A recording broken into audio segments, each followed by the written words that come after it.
إن الحمد لله نحمده ونستعينه ونستغفره ونعوذ بالله من شرور أنفسنا ومن سيئات أعمالنا من يهده الله فلا مضل له ومن يضلل فلا هادي له وأشهد أن لا إله إلا الله وحده لا شريك له وأشهد أن محمدا عبده ورسوله يا أيها الذين آمنوا اتقوا الله حق تقاته ولا تموتن إلا وأنتم مسلمون يا أيها الناس اتقوا ربكم الذي خلقكم من نفس واحدة وخلق منها زوجها وبث منهما رجالا كثيرا ونساء واتقوا الله الذي تساءلون به والأرحام إن الله كان عليكم رقيبا يا أيها الذين آمنوا اتقوا الله وقولوا قولا سديدا يصلح لكم أعمالكم ويغفر لكم ذنوبكم ومن يطع الله ورسوله فقد فاز فوزا عظيما أما بعد فإن خير الحديث كتاب الله وخير الهدي هدي محمد صلى الله عليه وسلم وشر الأمور محدثاتها وكل محدثة بدعة وكل بدعة ضلالة وكل ضلالة في النار. أعوذ بالله السميع العليم من الشيطان الرجيم. بسم الله الرحمن الرحيم. الزاني لا ينكح إلا زانية أو مشركا والزانية لا ينكحها إلا زان أو مشرك وحرم ذلك على المؤمنين. محترم حاضرین جمعہ، بزرگوں، نوجوان ساتھیوں اور پیارے بچوں، گزشتہ خطبہ جمعہ کے اندر میں نے زناکاری و بدکاری اس ٹاپک پر 4 پوائنٹس پر باتیں کی تھی کہ زنا کسے کہتے ہیں، زنا کے کتنے اقسام ہیں، زنا کی مذمت کیا ہے اور زنا کے اسباب کیا ہے. یہ 4 پوائنٹ پر میں نے باتیں کی تھی اور آج کے خطبہ جمعہ کے اندر اسی ٹاپک کے اندر سے میں 3 پوائنٹ پر باتیں کرنے والا ہوں کہ زنا کے دنیاوی نقصانات کیا ہیں، اسی طرح زنا کے میڈیکلی سائنٹیفکلی نقصانات کیا ہیں، اسی طرح زنا کے اخروی نقصانات کیا ہے، یعنی آخرت کے اندر زنا کرنے والوں کا عذاب کیا ہوگا. انشاءاللہ ان 3 پوائنٹس پر باتیں ہوں گی. تو ان 3 پوائنٹس میں سے سب سے پہلا پوائنٹ ہے کہ زنا کے دنیاوی نقصانات کیا ہے. میرے پیارے ساتھیوں، دنیا کا زنا کا پہلا دنیاوی نقصان یہ ہے کہ زنا کرنے سے عزت شرافت ختم ہو جاتی ہے. یعنی جو شخص زنا کرتا ہے اس کی عزت نہیں رہتی، معاشرے کے اندر اس کا کوئی ویلو نہیں رہتا. یہاں تک کہ جو زنا کرنے والے ہوتے ہیں یا زنا کرنے والی ہوتی ہے اس سے لوگ رشتہ بھی نہیں کرنا چاہتا. اور اسلام بھی ہمیں یہ تعلیم دیتا ہے، اسلام بھی ہمیں یہ پیغام دیتا ہے کہ زناکار سے شادی نہ کیا جائے، جیسا کہ اللہ تبارک و تعالیٰ نے قرآن مجید کے اندر بیان فرمایا. سورۃ النور سورہ نمبر 24 پارہ نمبر 18 آیت نمبر 3. الزانی لا ينكح الا زانیۃ او مشرکا والزانیۃ لا ينكحها الا زان او مشرک وحرم ذلك على المؤمنین۔ زنا کرنے والے مرد کا نکاح زنا کرنے والی عورت سے ہونا چاہیے، اور زنا کرنے والی عورت کا نکاح زنا کرنے والی عورت سے ہونا چاہیے۔ وحرم ذلك على المؤمنین، زنا کرنے والے مرد کا نکاح کسی مومنہ کے ساتھ حرام ہے، اور زانیہ یعنی زنا کرنے والی عورت کا نکاح زنا کرنے والے مرد سے حرام ہے۔ یعنی زنا کرنے والے مرد کا نکاح زنا کرنے والی عورت سے ہی ہونی چاہیے، اور زنا کرنے والی عورت کا نکاح زنا کرنے والے مرد سے ہونا چاہیے۔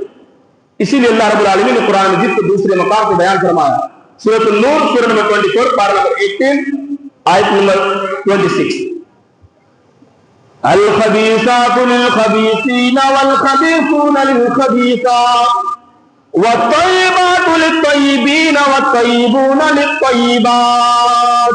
اللہ تبارک و تعالیٰ فرماتا ہے کہ خبیث عورت کے لیے خبیث مرد ہے، یعنی جو زانیہ ہے، زنا کرنے والی ہے، جو بدچلن ہے، جو بے حیا ہے، جو برائی کا کام کرتی ہے، اس کا نکاح کسی برے کام کرنے والے مرد سے ہونا چاہیے۔ والطیبون للطیبات والطیبات للطیبین والطیبون للطیبات۔ اللہ فرماتا ہے اگر پاک دامن والی عورت کا نکاح پاک دامن والے مرد سے، یعنی پاک عورت کے لیے پاک مرد ہے اور پاک مرد کے لیے پاک عورت ہے۔ اس آیت پہ ذرا غور کیجیے، اللہ تبارک و تعالیٰ نے کیا فرمایا کہ پاک عورت کے لیے پاک مرد، اور پاک مرد کے لیے پاک عورت، اور خبیث عورت کے لیے خبیث مرد، اور خبیث جو ہے مرد کے لیے خبیث عورت۔ لیکن ایک بات بتائیے، اللہ تبارک و تعالیٰ نے ایسا کہا کہ پاک مرد کے لیے پاک عورت، تو کبھی کبھی دنیا میں ایسا کیوں ہوتا ہے؟ لڑکا بہت ہی شریف ہے، نمازی ہے، لیکن اس کی بیوی بدچلن نکل جاتی ہے، یا لڑکی بہت شریف ہے، دیندار ہے، نمازی ہے، لیکن شوہر بدچلن نکل جاتے ہیں، بدکار نکل جاتے ہیں، زنا کرنے والے نکل جاتے ہیں، دارو پینے والا نکل جاتا ہے۔ آخر ایسا کیوں ہوتا ہے؟ اللہ تبارک و تعالیٰ نے اس کا جواب قرآن مجید کے اندر دیا، سورۃ الفرقان سورہ نمبر 25 پارہ نمبر 19 آیت نمبر 20، وَجَعَلْنَا بَعْضُكُمْ لِبَعْضٍ فِتْنَةً أَتَصْبِرُونَ۔ آئے میرے بندوں، ہم نے تمہیں ایک دوسرے کے لیے آزمائش کا ذریعہ بنایا ہے، یعنی کسی نیک عورت کے لیے برا شوہر مل جانا، اور کسی بری عورت کے لیے اور کسی جو نیک عورت کے لیے برا شوہر مل جانا، یہ اللہ تبارک و تعالیٰ کی ایک طرح کی آزمائش ہے۔ اتصبرون، اے میرے بندے کیا تم صبر نہیں کرو گے؟ تو پتا چلا کہ کوئی اگر نیک مرد ہے، اگر اس کو بری عورت مل جاتی ہے، یا نیک عورت ہے اس کو برا شوہر مل جاتا ہے، تو یہ طرح کا یہ آزمائش ہے۔ آپ حضرت لوط علیہ السلام کے اوپر نظر دوڑائیے، حضرت نوح علیہ السلام کے اوپر نظر دوڑائیے، حضرت لوط علیہ السلام، حضرت نوح علیہ السلام، یہ دونوں نبی ہیں، لیکن ان کی بیوی نافرمان، جیسا کہ اللہ رب العالمین نے قرآن مجید میں بیان فرمایا، سورۃ التحریم سورہ نمبر 66 پارہ نمبر 28 آیت نمبر 6 کے اندر فرمایا، تحت عبدین کانت تحت عبدین عبادنا صالحین فخانتہما۔ اللہ تبارک و تعالیٰ نے فرمایا کہ حضرت لوط علیہ السلام کی بیوی اور حضرت نوح علیہ السلام کی بیوی دونوں کے دونوں نافرمان ہیں۔ نبی کی بیوی وہ نافرمان ہے، کیوں؟ ایک طرح کی آزمائش ہے۔ آپ حضرت آسیہ رضی اللہ عنہ پر نظر دوڑائیے، حضرت آسیہ رضی اللہ عنہ ایک نیک عورت ہے، لیکن ان کا شوہر جن کا نام فرعون ہے، فرعون جو کہ بہت ہی ظالم جابر جو ہے بادشاہ تھا، لیکن حضرت آسیہ رضی اللہ عنہ ان کی بیوی تھی۔ تو یہ ایک طرح کی آزمائش ہے، کسی نیک عورت کو برا شوہر مل جانا، کسی بوڑھے جو ہے کوئی جو ہے नेक मर्द है उसको बुरी औरत मिल जाना, बुरी बीवी मिल जाना, ये एक तरह की आजमाइश है। लेकिन याद रखिए, जानबूझकर किसी भी जानी से शादी ना किया जाए, जैसा कि अल्लाह के नबी सल्लल्लाहु अलैहि वसल्लम ने हदीस में बयान फरमाया। जामे तिर्मिज़ी किताब तफसीर कुरान अन रसूलुल्लाह सल्लल्लाहु अलैहि वसल्लम बाब सूरत an-nur हदीस नंबर 3177।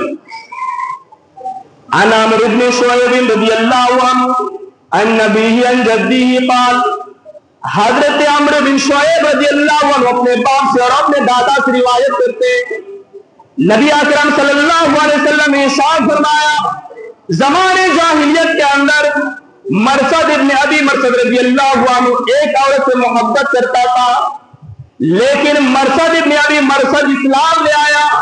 इस्लाम लाने के बाद मरसद इब्न मरसद रज़ियल्लाहु अन्हु मक्का से मदीना हज्जों को ले जा रहे थे। बीच में उस औरत का मकाम पड़ जाता है जो ज़माने जाहिलियत के अंदर जिस औरत का नाम अनाफ था। हजरत मरसद रज़ियल्लाहु अन्हु उस रास्ते से गुजरते और वो अनाफ औरत वो मरसद रज़ियल्लाहु अन्हु से कहती है, आए मरसद इब्न मरसद, क्या तुम मुझसे निकाह करोगे? आए मरसद इब्न मरसद, क्या तुम मुझसे शादी करोगे? हजरत मरसद इब्न मरसद अल्लाह के नबी के पास आए और आने के बाद कहा, अल्लाह के रसूल, मैं ज़माने जाहिलियत के अंदर एक औरत से मोहब्बत करता था, लेकिन मैं इस्लाम ले आया और इस्लाम लाने के बाद मैं मक्का से मदीना हज्जों को लेकर के जाता हूँ, रास्ते में अनाफ का घर पड़ जाता है। आए अल्लाह के रसूल, अनाफ मुझसे शादी करना चाहती है। आए अल्लाह के रसूल, अनाफ मुझसे निकाह करना चाहती है। आए अल्लाह के रसूल, क्या मैं उनसे निकाह कर सकता हूँ? आए अल्लाह के रसूल, क्या मैं उससे शादी कर सकता हूँ? अल्लाह के नबी सल्लल्लाहु अलैहि वसल्लम ने कोई जवाब नहीं दिया, क्योंकि उस वक्त कोई आयत नाजिल नहीं हुई थी। हमारे नबी तो वो है जो अपने तरफ से एक भी बातें नहीं बोलते हैं। मा यंतिकु अनिल हवा इन हुवा इल्ला वह्युन यूहा। हमारे नबी तो वो है जो अपनी तरफ से एक भी बातें नहीं बोलते हैं, जब बल्कि अल्लाह तबारक व तआला वही के जरिए जो नबी अकरम सल्लल्लाहु अलैहि वसल्लम को बताता है, वही नबी अकरम सल्लल्लाहु अलैहि वसल्लम लोगों को बताते हैं। नबी अकरम सल्लल्लाहु अलैहि वसल्लम खामोश है, कुछ नहीं बता रहे हैं, जवाब नहीं दे रहे। क्यों? इसलिए कोई आयत नाज़िल नहीं।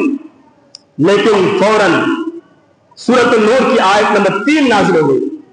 अज़्ज़ानी ला यनकिहु इल्ला ज़ानियतन औ मुशरिका वज़्ज़ानियतु ला यनकिहुहा इल्ला ज़ानिन औ मुशरिकुन वहुर्रिम अला ज़ालिका अलल मुमिनीन, कि किसी भी ज़िना करने वाले मर्द का निकाह किसी मोमिन जो है औरत से नहीं होना चाहिए, और किसी ज़ानिया औरत का निकाह किसी जो है मोमिन मर्द से नहीं होना चाहिए।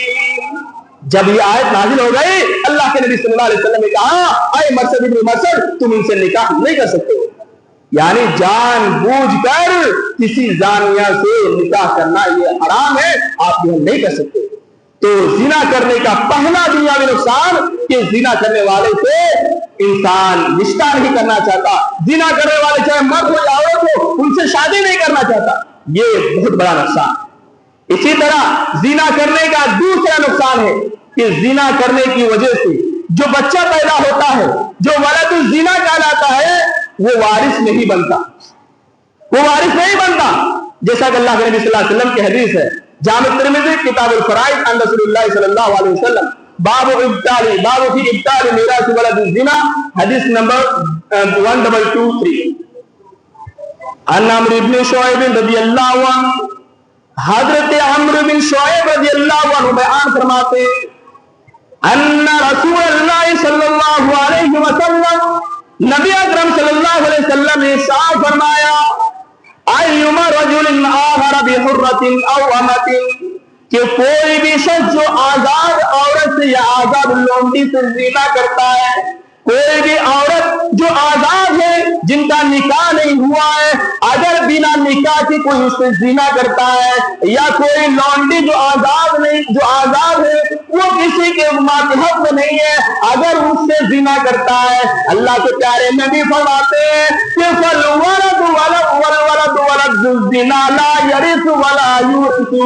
अल्लाह के प्यारे नबी फरमाते हैं कि उससे जो बच्चा पैदा होगा वो बच्चा ना तो जानी का वारिस होगा ना जानिया का वारिस होगा। ये कितना बड़ा नुकसान है कि अगर वलद जिना यानी हरामी अगर बच्चा पैदा होता है, जिना करने की वजह से अगर बच्चा पैदा होता है, वो बच्चा बिल्कुल बेसहारा हो जाएगा। ना वो लड़का के जो है मातहत में रहेगा और न लड़की के मातहत में रहेगा। अगर मुसलमानों, अगर आपने इस हदीस पर गौर कर लिया, अगर इसकी संगीन जुर्म पर अगर आपने गौर कर लिया, तो याद रखना कोई भी इंसान जिना करने के लिए तैयार नहीं होगा, चाहे वो लड़का हो या लड़की हो। तो ये दूसरा नुकसान है कि जिना करने की वजह से जो बच्चा पैदा होता है वो वारिस नहीं बनता। इसी तरह जिना करने का तीसरा नुकसान है कि जिस मुआशरे के अंदर जिना आम हो जाता है, अल्लाह तबारक व तआला उस मुआशरे के ऊपर अजाब के तौर पर ऐसी ऐसी बीमारी नाजिल करता है जो कभी आपने नहीं सुना होगा। जैसा कि अल्लाह के नबी सल्लल्लाहु अलैहि वसल्लम की हदीस है, सुनन इब्न माजा किताबुल फितन बाबुल उकूबाती हदीस नंबर 4019, हजरत अब्दुल्लाह बिन उमर रज़ियल्लाहु अन्हु बयान फरमाते हैं, नबी अकरम सल्लल्लाहु अलैहि वसल्लम ने इरशाद फरमाया, लम तज़हरिल फाहिशतु फी कुलूबिहिम।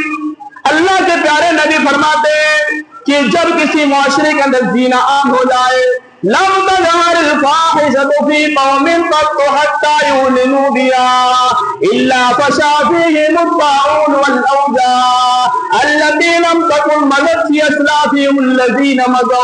अल्लाह के प्यारे नबी फरमाते हैं जिस किसी मुआशरे के अंदर, जिस किसी समाज के अंदर जीना आम हो जाए, यानी खुल्लम खुल्ला जीना होने लग जाए, अल्लाह तबारक व तआला ऐसे मुआशरे के अंदर ऐसी बीमारियां अता करता है, ऐसी बीमारियां नाजिल करता है जो इससे पहले किसी ने नहीं सुना है।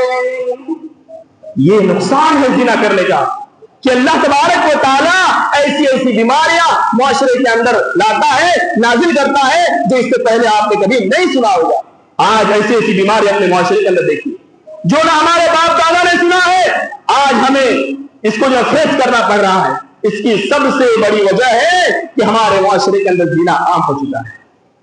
इसी तरह